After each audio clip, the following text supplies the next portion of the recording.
In the movie The Terminator, Arnold Schwarzenegger is a cyborg assassin disguised as a human. When he comes upon what appears to be his assigned target, before he does anything, his cyborg computer kicks in. The computer assesses the situation, affirms his findings, guiding the appropriate action quickly and accurately, void of any emotions. Unfortunately for us, we don't have the luxury of a cyborg computer in our head, guaranteeing a proper response in emotionally charged circumstances. Emotional intelligence, as discussed previously, is the ability to recognize, manage, and control our emotions in a positive way when interacting with others. Keep in mind, these are circumstances where stress and high pressure are almost always present and play an enormous factor. So, why is emotional intelligence so important today? The experts will tell you that emotional intelligence will help you build rock-solid relationships, achieving your personal and professional goals. However, all you really need to ask yourself is this one important question. How much of life's success and failures, personally and professionally, depend on my interaction with others? Let me answer that for you. All of them. The challenge controlling emotions, in particular negative emotions, is no easy task. Why? Because out of the 7 primary emotions we have at our disposal, only 2 of those are positive. The odds, very frankly, are stacked against us. To achieve emotional intelligence, we must understand how to access and use the tools we have at our disposal during these emotional episodes. Let me paint the picture for you. You're sitting at an airport terminal when all of a sudden you hear an irate traveler yelling and screaming at the ticket agent because their flight is delayed and they're about to miss their connection. Get the picture? This is where the concepts we discussed in part 2 of this 3-part series come into play. When emotionally charged episodes present themselves, we must know the right road to take and which road to avoid. In other words, which part of the brain we should access, avoiding the part of our brain that will sabotage intelligent responses. Sounds difficult, but it's not.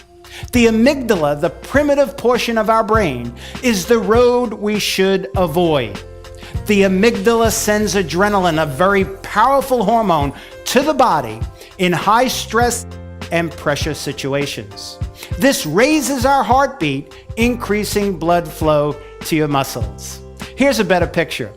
A volcano going from bubbling to erupting in a matter of seconds. Good when you touch a hot stove.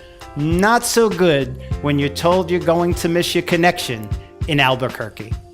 Bottom line is there are no shortcuts to emotional intelligence. We must take the long way around to the part of our brain where all of our executive rational thought process takes place, the frontal lobe.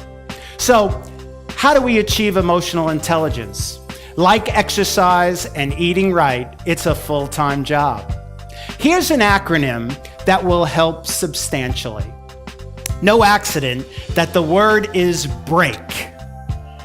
When you're faced with emotionally charged episodes or on the horizon or confronted without warning, just break. Breathe. Experts now say that the meditation and breathing practice is essential when choosing proper brain function, leading to the regulation of emotion. Breathing slows everything down, allowing you to reflect, which is the R in our acronym, reflect. Or think about the situation and the outcome you would like to achieve. Thinking allows you to close the door to adrenaline flow and the impulse to react, allowing you to assess. Assess. Remember Arnold and his cyborg computer? It's like an independent observer jumps on your shoulder and begins to guide you through the process, telling you what you should do and what you shouldn't do. Without knowing it, your frontal lobe is taking over and intelligent, rational thought is formulating. The K in the acronym is for knowledge. Knowing that your emotions impact your behavior and reacting without thinking is ignorant. A traveler, if emotionally intelligent, would have been prepared for the possibility of delays. It's part of the process. The E is for empathy, recognizing how others feel, putting yourself in their shoes just for a moment, being an active listener and understanding what people are saying. Ask yourself, how would you feel and react in the same situation if you were on the other side of the counter? This allows you to be sensitive to the needs of others and respond intelligently even when emotions are running hot. So, next time you're faced with an emotionally charged circumstance, just hit the brakes. As we close this third part of our three-part series, there is much work to be done to become emotionally intelligent.